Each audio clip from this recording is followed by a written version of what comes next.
I think you gotta give credit where credit's due, though. The best MRE that I've ever had was not U.S. made; it was Norwegian. By far the best deliverer of whatever quality MRE that you want to have, coming straight out of Norway.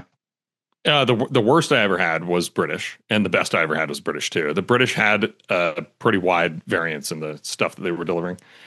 The worst was, it was quintessentially British. It was like beans and something else bland. It was really bad. At the best, it was the chicken tikka sleeve, and it was like straight up delicious Indian food. It was shockingly good. But I would agree that the Scandinavians put on a good food show downrange. Mob Price up in the Greshk Valley in Helmand Province. I mean, they were making like made to order, lobster Benedicts and stuff. It was wild. Yeah. Well, with that, welcome to the Goat Rodeo podcast. I'm your host, Garrett Smith, joined by regular co-host Simon Kuhn and Dave Caudle back from the dead.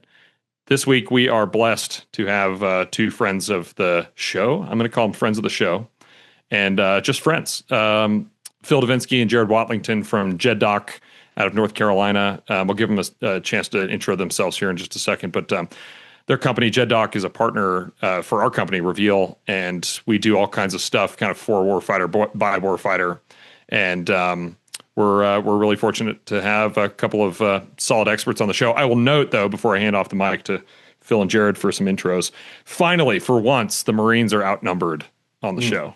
Finally and for once. And we'll swallow our pride, Simon, and sit quietly in the corner while they all talk to each other. And Phil, quick intros on your guys' side. Yeah, so it's a pleasure being on the show. We're avid consumers, but I am I'm a veteran of the special operations community on the Army side, and founded Jeddoc about 18 months ago while leaving the military. And we are a group of mainly special operations background individuals that we call ourselves tactical practitioners. But what that means is we still tinker with tactics and techniques, but we have kind of a technical propensity. So we take tech that is ready for field testing, and we play around with it when it comes to tactics and techniques in order to figure out its efficacy, and then also how it can be developed a little bit better. And I'd say what's niche about our perspective is we really focus on adaptation. We think that's the most important thing for competition and conflict. So we really focus on how technologies can quickly iterate and modify, especially when knuckle draggers like us can use them. I'll pass it over to Jerad. Jerad, how much of what Phil just said about himself or the company is true? We need a fact check. I mean, I'm pretty biased, so it doesn't really matter what I say. You're not going to believe me, or you are. No. I let the retired audience last year. Decide. After 20 years in special operations, I grew up in the Green Berets, spent some time out in first group, and then came back to North Carolina. Been here for 15 years or so. So Phil actually reached out to me when this was an initial idea that he had, and allowed me the opportunity to whiteboard a lot of these ideas with him. And it came full circle when he actually started making some money and could pay me, and here we are now. So I'm focused on a lot of different things, but primarily turning this into a high performance organization, much like the places we spent the last couple decades at. Yeah, so knowing Phil as I know him, which is fairly well at this point, he can be quite visionary, and he's ambitious. Are you the grounding influence, Jerad? Are you the guy who like grounds things in reality and like boils it down to first principles and nuts and bolts? This is not to diminish anything that Phil's generating, right? I mean, Phil's an expert. This is probably a weakness of Jeddoc's, but Phil and I are scary similar. We both have that ability to live in the conceptual for a very long time, and just swim around in that murk as much as we want. But no, we definitely complement each other really well. And I don't think Phil needs grounding. He's pretty well rooted. He is grounded, very grounded. I was making light of a guy that I respect a lot, I guess I'm sorry about that. Or maybe I'm not. I don't know. But I try to make light of things. So Reveal and Jeddoc are partnered on a project that we won't get into too much detail here ahead of this project and content being released into the wild. But we're collaborating on this thing called the Battle Lab, where we're generating opportunities in a kind of a live force-on-force experimentation environment to introduce new technologies with tried and true tactics at the high echelons of infantry applications. And we are doing, I think, a great thing there. I was just in North Carolina with these guys filming a season of a show that will be released, which is kind of a serious take on what I just described. And if there's one thing that I'll say two things, learning points that are coming out of that. First is an observation about Phil and Jerad, and it's that, dude, you guys are so competitive, and you are so competitive against each other, and it's so awesome to watch. It's so cool, and I can't wait for the audience to like consume some of this content because it's so obvious that you guys get a lot personally out of the competition, and the project itself benefits from the highly competitive juice that you put into the project. The second is that infantry tactics, the nature of war, so to speak, it's not changing. Like violence of action is still the core of basically everything, and human beings are still the center of conflict. And it's something that the five of us here on this podcast know. It's something our company tries to inculcate and maintain as a North Star.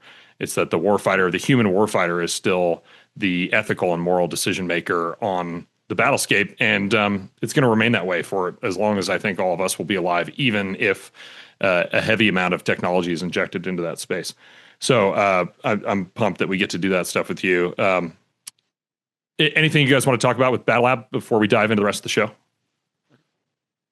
One, it's a really great opportunity, and we're so excited and humbled to do it with Reveal. But two is, I think you nailed it on the head, which is the point, really the crux of the Battle Lab is that stop building tech just to build the widget, but build it for an effect. And the only way that you can actually figure out if it's useful for an effect is to put in an environment that replicates that operational environment and then assign like an operational objective and iterate on it. That's the only way to get to that end state. Yeah, I couldn't agree more. On that topic, a lot of noise and vapor comes out of, quote, Silicon Valley. And it's a place that I'm quite familiar with that you guys are probably getting more and more exposed to. I'm so sorry about that. As you transition into building a high-performing private sector entity like Jeddoc. But, we live in close proximity to all the good and bad of Silicon Valley, and there is a lot of vapor out there. I don't say that necessarily in connection with this company we'll talk about here in just a second in the deal book phase of the show, but we see a lot of like really hypey venture capital financing events elevating certain companies that are doing certain things in this environment, and it's very hard to distill signal from noise. And I think one of the things that you guys at Jeddoc are positioned well and credible enough in this space to participate meaningfully in is vetting and evaluating these kind of like new flashy emerging pieces of technology, be it drones or sensors or weapon platforms or whatever. And I think it's a service that you guys are already doing and will do to good effect in the industry. So just this week, a small but growing darling of the U.S. made drone industry, a company called Neros, took $75 million in a classic Series B venture financing led by Sequoia. These are some big names. Neros is understood to be a rising star. I personally don't have a lot of hands-on or even like eyes-on experience with Neros or others in some of that ecosystem, but $75 million going to a couple of very young, energetic co-founders who were recently awarded, I think, elements of the PBAS program within the U.S. Army's one-way attack drone or FPV drone constellation of programs. These are some like pretty strong signals, meaningfully venture-backed, strong market signals from the customer in terms of like letting or announcing big contracts. A lot of curb and sex appeal for a couple of like, Silicon Valley drone nerds building the next great American drone company. I don't know if this is faux news. I don't really know what to make of them, but there are some good signals here. Dave, I don't know if you've observed this, but you're certainly closest to some of the Army programmatics that are looking at some of this stuff. Do you have any opinions or perspectives on Neros or that space? Yeah, so we'd heard for a while that they were very much in the competitive range for the personnel-borne attritable system. and best in class by some tests. There was no volume. There was no volume on the award, but it looks like they were, and it's probably competitive. I assume there were multiple vendors awarded, but Neros at least has some slice in the, in the first production version of the personnel borne attritable system. So I think they're delivering Archer and Archer Strike, which are the 10-inch. I can't remember which is which. The 10-inch and 5-inch rotor versions of the Archer. So they've won at least some portion of the initial Army efforts to field 1 million systems over the next 3 years. We recently saw the Hegseth CEO sit down or whatever, the lecture or the talk, whatever it was. He was very clear about indicating that you're going to have multiple awardees on critical programs, right? Like multiple vendors in the mix. So I got to believe there are others in there. I don't know what they are. Phil, Jerad, do you guys get your hands on any of these kind of like emerging PBAS contenders or these one-way strike, be it the 5 or 10-inch or other variants? Like what's your perspective on the space as it emerges? And feel free to like go as explicit or as nuanced as you would like in your descriptions. Yeah, we definitely get hands on. I think, and this isn't a judgment of any one of the systems, other than there's only so many ways to skin an FPV. And in fact, like standardizing it is probably a better way to go about it, and make it so it's infantryman proof, so that it can be modified, sustained, maintained at the lowest level, instead of trying to reinvent the wheel. I think that's our first perspective. The second, though, is we're not seeing the volume of procurement to justify the venture that's going into a lot of these programs, because ultimately it's a limitation of training. You need every maneuver element consuming these different platforms, which means they're not going to consume it in war until obviously we're at war, but they need to be consuming it in a training environment, which means that they're allowed to go break it, experiment with it, modify it. And right now we're not seeing that level of consumption. Once upon a time, I was an enlisted Marine, Simon, you and I, roughly the same time period too. And if there's one thing that Marines do well, it's break equipment.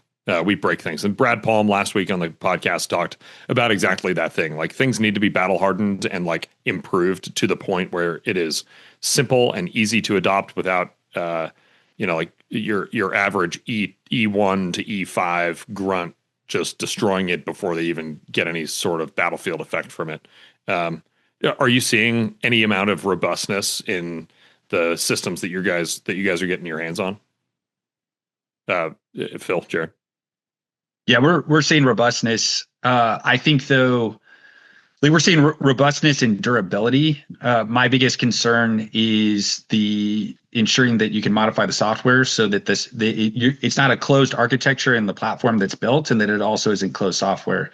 So, your traditional like custom FPVs of using Betaflight or Autopilot, very easy for any user to modify and use and whatnot. And then your kind of standard parts that you can get, just off of COTS. Unfortunately, most of them are Chinese components manufactured, but those are all very easy to build, assemble, modify. We got, elementary and middle school kids that are doing that.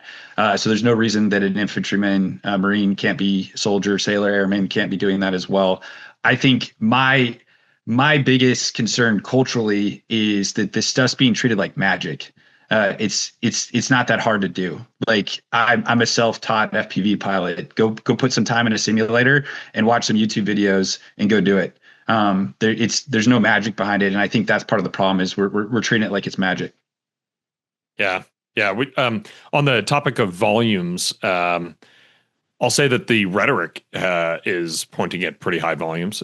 None of it's been, actualized yet. But a couple of weeks ago, DOGE, there were some DOGE announcements about a new procurement strategy around small drones, so Group 1 or Class 1 and Class 2 drones, FPV, and probably some surveillance platforms. But it indicated that the joint force at Pentagon or OSD level would be authorizing the near-term acquisition or fielding of 30,000 such small low-cost drones, and that the Army had announced that over the coming 2 to 3 years, I think it was, up to 1 million small drones. I think like some of that is capability fielding and certainly like getting stuff into the forest, but it's also signaling to private industry that there's a real buyer there to inspire continued investment into the American supply chain and standardization and whatever else on the other side.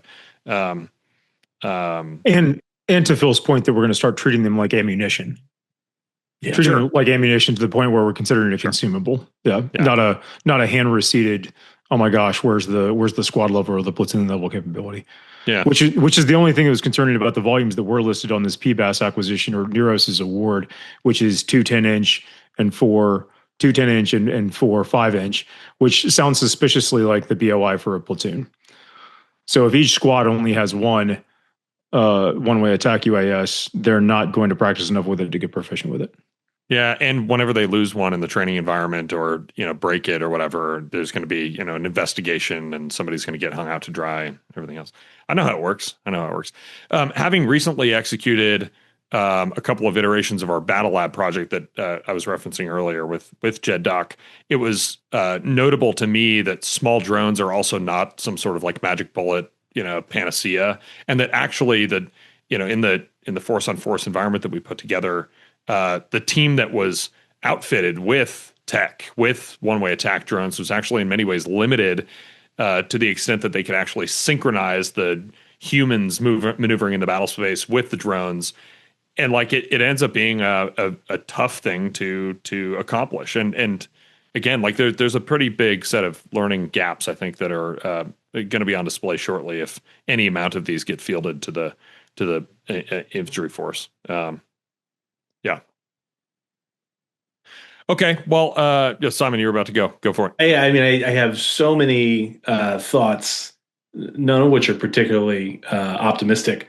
Because I think the point that you're kind of getting to here is reps, right? They need to get just a shit ton more reps. Yeah, that's for any of this to be useful. And right now, nobody's really getting reps.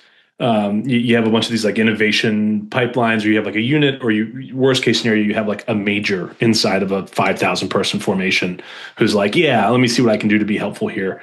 And that has matriculated into, Neros won 2 pretty big contracts recently. They won PBAS, but they also won an FPV contract with the Marine Corps.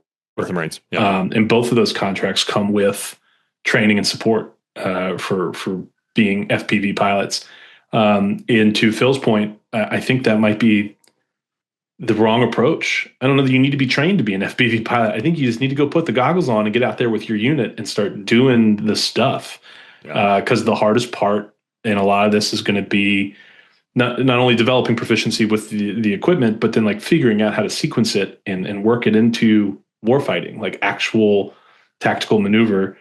Simon, without a 20 training day FPV operator course put on by your local friendly neighborhood CETA or defense, defense contractor sub on some big prime vehicle, how are we going to keep the defense industrial base alive? I think even more worrisome than that, because the defense industrial base will always be fine because the money printer goes burr. I don't know if you guys know that, but we have infinite dollars. And anyone who says otherwise is lying. It's a matter of priorities. Why then does the Marine Corps not have smartphones? Okay, sorry, keep going. Because they choose not to. They're spending their money on Nemesis missiles that don't exist. Yeah. And apparently small drones. The Marines are going to get small drones before they get end-user devices in the same way that the Army. To like this whole theme, within the last 2 months, I heard a E8 in the Marine Corps say he was not allowed to fly drones on Camp Lejeune. Oh, nice. Not necessarily true. However, the fact that he feels that way automatically is like, oof, you're missing some cultural pieces there. You're going to see guys getting equipment that they're like, I don't even know under what circumstances I'm allowed to use it. So there's like big cultural snags here. And it's one of the things I've been thinking about, and Phil, Jerad, I'd love your perspective, is it's this idea of this like top-down approach. That like big Army, big Marine Corps are going to go buy a whole bunch of stuff and push it down. And is that going to keep pace with battlefield adaptability? And there's like a bigger background question here of like, what's each service supposed to be doing? What's our role in a future conflict? Where will that future conflict be? Drones in Indo-PACOM are going to look very different from drones in Europe. But I got to wonder from you all's perspective with this like, focus on the TTPs and like the actual operationalizing new technology in warfighting formations. Is this even close to fast enough? Like, it seems really slow. I'm going to Give that red meat to Jerad. Man, yeah, this is really good fodder for Jeddoc. The government is always good for one thing, and that's being a catalyst for a bubble, for sure. So there's going to be a lot of growth that comes out of this. Going back to your comment about the money printer. Yeah, I don't know these guys at Neros. I hope they're successful because we need successful people to get good products to the end user. But it just seems to me it's just like the same symptoms for this the same problem. Going back to your point about top-down approach. So one thing I really enjoy about being at Jeddoc is that we're just not playing that game. We're going to sidestep that to the extent that we can and find alternate routes to like either condense the acquisition and implementation process or the cycle or like find another solution that like is so obvious that people can't ignore it, even people way up in the Pentagon. So yeah, I don't know if that was red meat enough for what you were looking for, but there you go. I got 2 follow-up questions on that. With you guys coming out of the soft community, and these, we have a lot of folks both at Reveal and just in our networks that similarly come from soft communities, but not necessarily always the amount of time that you guys spent there.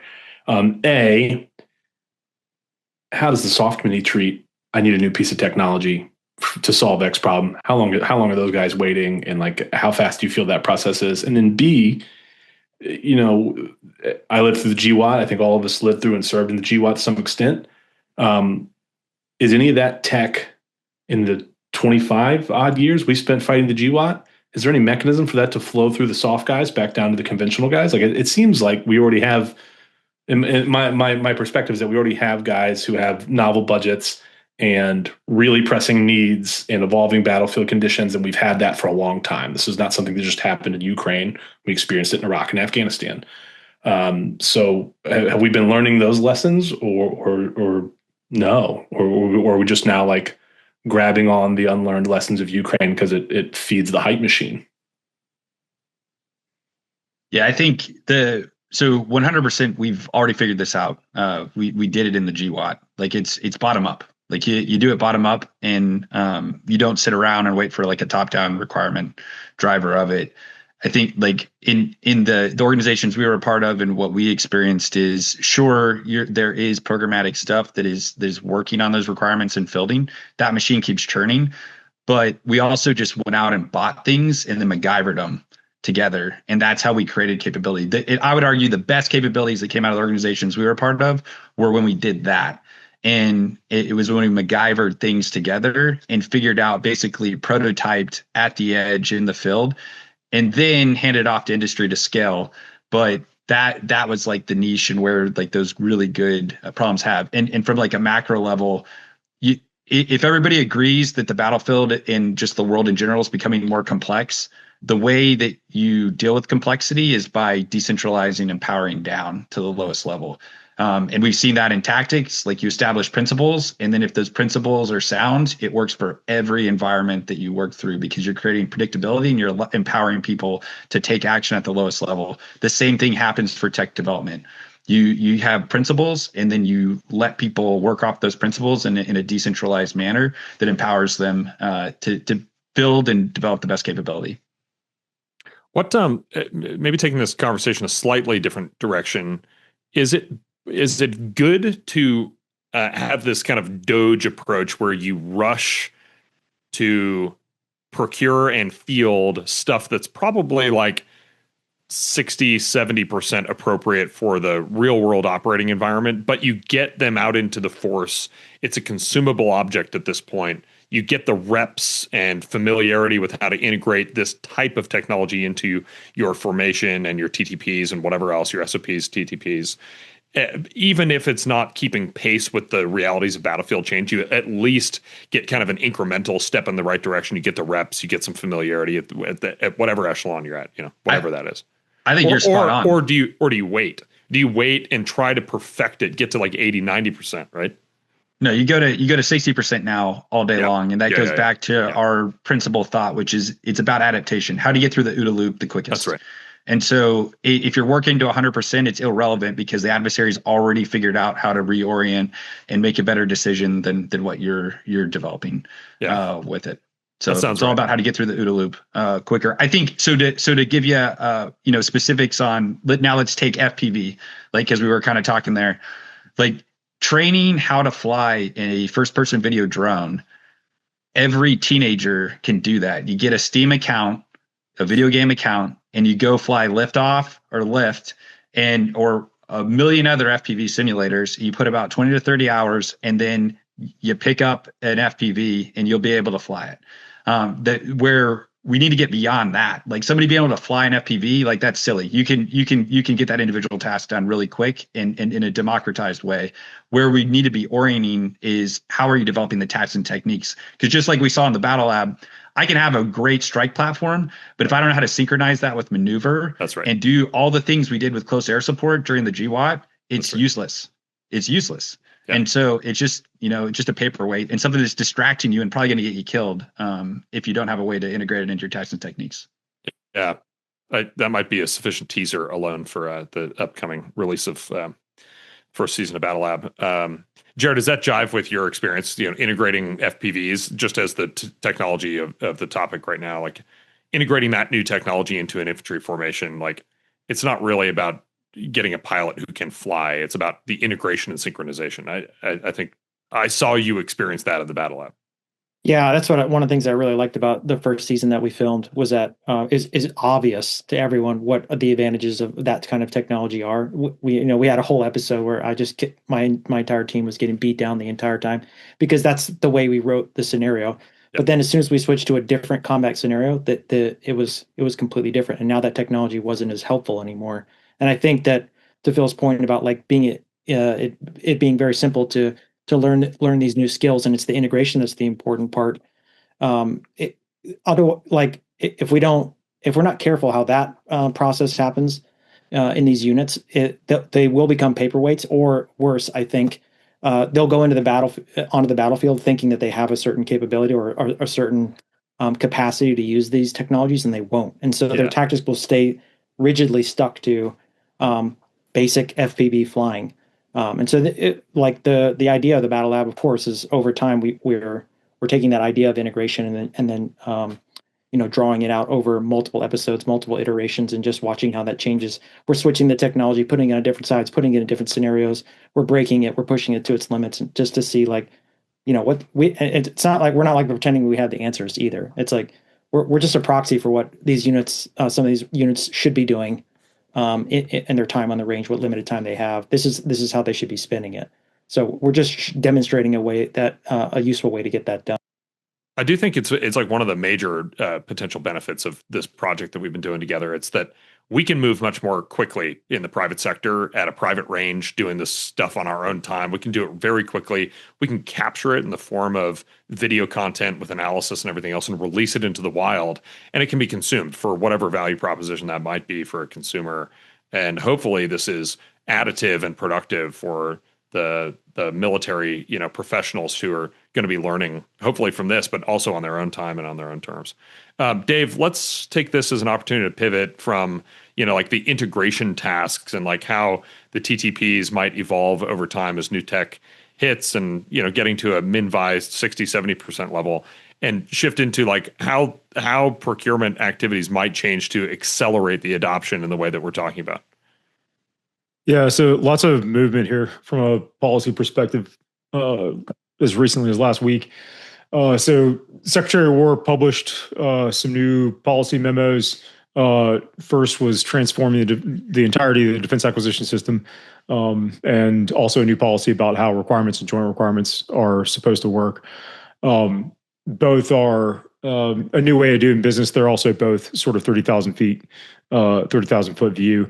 We saw those responded to very quickly with a little more specificity by the Army. This is how they intend to answer the guidance. I'm sure the other services will come along, but I think the Army. You're sure? I assume so, but I think the Army was really excited to share its plan.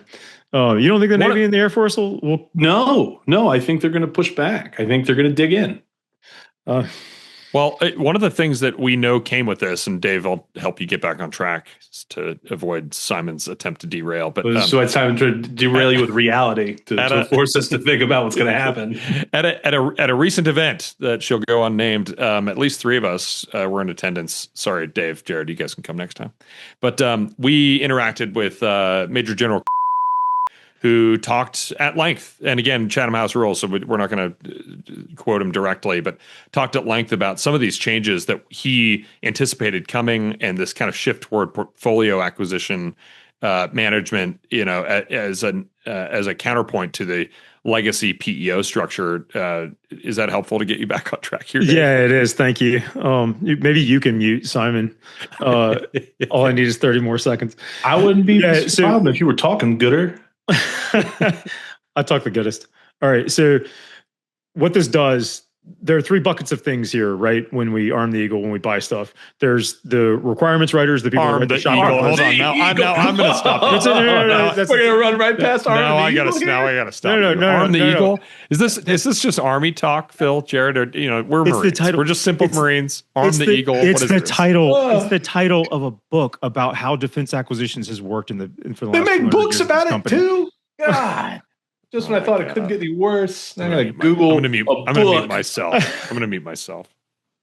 All right.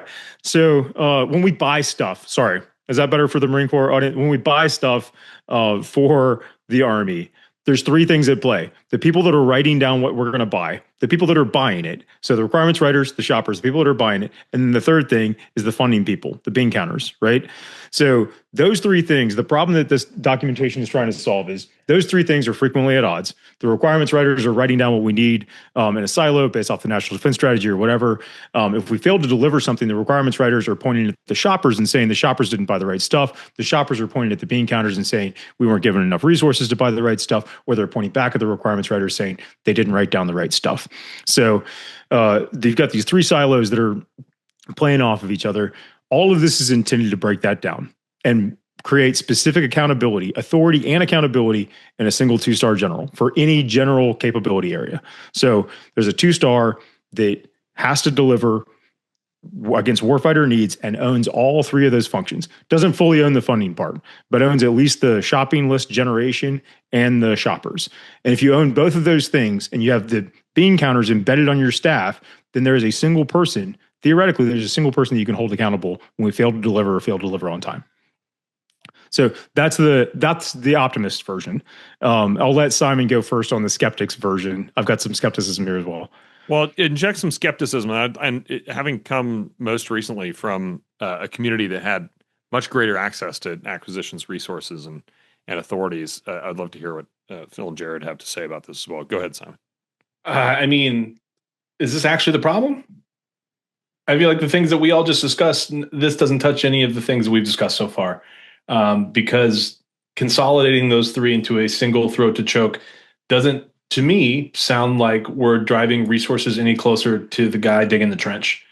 And again, that's my number one concern, because I think about Iraq, Afghanistan, Ukraine, and like the speed of adoption and the speed of adaptation is driven directly by existential threat. Who's under the worst fire and needs to figure out a way to either blow up Russian tanks or punch holes through American Humvees, and they can do it in a matter of days because, like, here's what I've got. What I have is what I've got, and I'm going to put that to use right now. I don't need to go pull from like 4 different places. I don't need a guy to write what I need, and then a guy to bring money, and then another guy to spend the money based off like.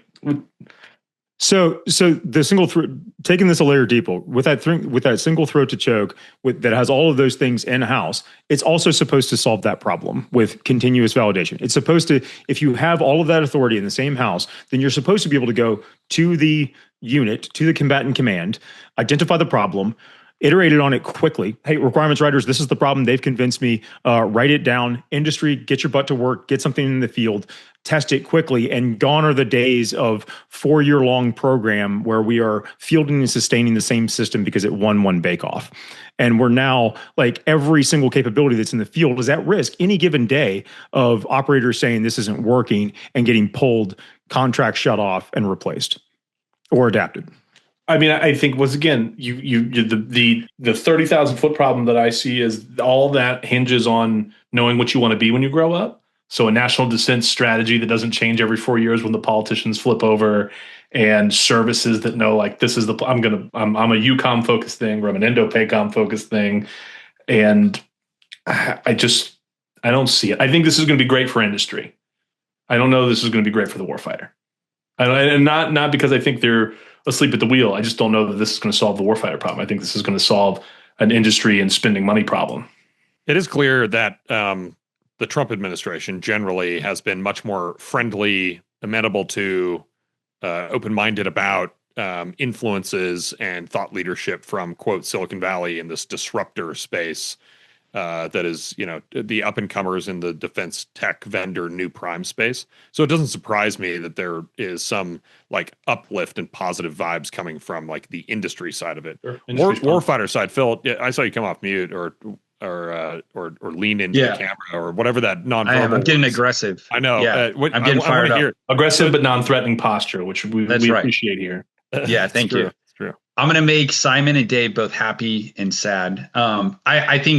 I think with Dave's point, like accountability is always better because it leads to changing incentives and obviously that'll actually cause change by actually changing incentives. But with that said, I think we're still just ignoring the real problem, which is why do you have officers in the military if you're not going to delegate the authority down to the lowest level and hold them accountable for procuring the capabilities they need in order to accomplish an operational end state? So like. And I feel very passionate about this because like I left the military before retirement as a lieutenant colonel, partly because I had more responsibility and I was able to take more risk as a second lieutenant in a platoon outpost in Eastern Afghanistan. And I was frankly doing a lot more there than I was doing in like a very elite organization as an O5. And all because like over years, just centralization of control and not being focused on solving a problem and not having any sort of accountability or incentives for commanders. If you have the title commander, is you have to actually achieve an end state and produce results. And there should be some sort of repercussion of that. So where do you do with that? Like you don't need officers for solving tactical problems. You need them for giving the authority to kill somebody or not kill somebody. And then you need to give them the authority to buy stuff. And like that's the usefulness of an officer, especially when you get 05 and above. So like that, let's give them the authority to do it. So buying real change. Buying stuff comes with its own like risk profile. So it is a risk tolerance problem at the end of the day. Yep. And I'll say that, especially in the conventional forces, there is standardization of loadout seems to be like a thing that is desirable. And maybe it doesn't have to be like the Army standardizes the infantry in this template. Maybe that standardization could get pushed down to responsible commanders at, I don't know, battalion, brigade, division level. I don't know. But it does seem like a decentralization move has to take effect. And I'm hoping that this, at least in part, solves it. So I don't know, Simon, Dave. It feels like centralization to me. You've taken 5 or 6, kingdoms, PEOs, and jammed them into 5 kingdoms, right? So you have like 6 PEOs in each PAE now, I think is what it's called or whatever. And this is not the first time that this like contraction expansion Picatinny was 6 things and then it got necked down to 1 thing and now it's getting expanded into another 6 thing dragon. Like we cycle through this every war or two and like move the pieces around, but we got rid of like 3 general billets. And then otherwise everybody stays the same. No commands get moved. You have new lines on the squiggle chart. And, I'm told that it's going to make them less risk averse. And you're just kind of shifting the risk around within the organization. I don't know that you're actually eliminating any risk. Dave, you have a favorite phrase, right? No one gets fired for buying Lockheed Martin. I actually don't think anyone gets fired for buying anything. That's a good, yeah. I really don't. Yes, I don't buy it. So you have to convince people that they can buy a new set of characters, but that doesn't mean that it's going to work any better than Lockheed Martin's if it's built by a couple of kids in a garage in Silicon Valley versus, a team of crusty old retirees at Lockheed Martin. What's the difference? Are you guys, Jerad, Phil, are you guys hearing stuff from your, I'll call it the soft community writ large about these changes? Is that going to affect the soft echelons or is this expected to have no effect, some effect? Like how do you see this coming to play in your communities? That's an easy one for Phil, but lastly, I'll just add on to Simon's. But you got Phil and Simon both summarized my thoughts exactly. But yeah, it's not going to change the risk calculus for officers if the accountability never comes through. And the military is exceptionally good at not keeping people accountable, especially at the higher levels. But I will say, Simon, that you actually probably could get fired if you didn't spend any money at all. So sure, that might be get fired for not spending money. That's sure. Dave, are you? Yes, go ahead, Phil. Go ahead. No, to your question, Garrett, I don't think it's going to change anything on the soft side, or at least we're not seeing any rumblings of it, because you already had the ability in SOCOM to change money at the year of execution. I think ultimately, like, it gets down to, I think where you could actually create change is if you were, instead of putting RDT&E money towards the problem, if you were to do O&M and tie it to actual operational requirements. That's where you would start to see some change, because that's what SOCOM cares about. It's like, what's the mission? And in order to accomplish the mission, I need authorities, access, resources, and then some tech for capability wise. But authorities and access, that's not your problem to worry about. But on the resourcing side, like that's where this could make some changes, tie that to a mission. So I think this is a really important point, because relative to Big Army, SOCOM has a much weaker acquisition structure. It has much less control, has much less hand on the tiller. They're pushing way more resourcing and authority down to the actual units. But to Phil's point, those units get hung up more on the color of money than the big PEO folks do, right? Because a PEO can, like, well, if I can't use my RDT&E, I'll switch to my proc budget, and I'll it's fungible. I'll figure it out. Whereas if you're a SOCOM unit, like, I have O&M. O&M is what I have. O&M is what I've got. What do you mean I can't do this with my O&M dollars, right? So I actually think it would be much more interesting to see the recoloring or uncoloring of money down at these, like, low unit levels, to let them do whatever they want. And it's a question. There's a scale problem in here, right? Can the 101st operate the same way as 10th Group? I would argue probably, if I'm being perfectly honest. Those divisions can operate with a similar level of, like, creativity and have lots of awesome warfighter input, and probably don't need as much hand holding as they've been designed over the last 50 years to do. Also, Arm the Eagle is a yoga pose for anyone at home that wants to look it up, like I did, and did not find a book, and instead found videos of yoga poses. That's what I saw. That's what I saw Dave doing at the company retreat. There it is. That's what I saw. Yeah, we all know how passionate I am about my yoga poses. I'll send you the link, Simon. Send them the video. It's not safe for work, I'm sure. Dave, are you satisfied or not satisfied with this conversation about your topic? Yeah, so there's 3 layers deeper to go on how this is going to work, and I need to nerd out about the way the money's going to work. We can save that for next week, I think. Yeah, I mean, we didn't even get into the Navy and the Air Force, who have revealed no plans of any kind to fall in line here, and nor do I think they will, because buying planes is very different from buying drones and body armor. But that's a whole, like, big philosophical conversation about, how do we fight wars? What do you want to be when you grow up? Who's the most important service? What's the most important task? Is it freedom of navigation, or is it FPV drones on Russians on the highway? I don't know. That's a big philosophical conversation. We're gonna have to bring the Jeddoc guys back for that one when we have it. The topic came up a second ago, or the mention of RDT&E versus procurement versus O&M dollars. I was shocked. I did not know this. I was shocked to learn earlier this week, or maybe it was last, that during the shutdown, RDT&E spend was effectively frozen across much of the DoD in order to preserve it so they could pay the force, right? Which is an insane thing to need to do, to, like, freeze R&D spending. But anyway, that was a dynamic that I wasn't expecting. But on that topic, on the topic of shutdown, I'm reading on Live Updating News that at the time of recording, Congress, the House, has not yet finished voting, but President Trump is declaring that he is planning to sign a bill to end the government shutdown with a continuing resolution.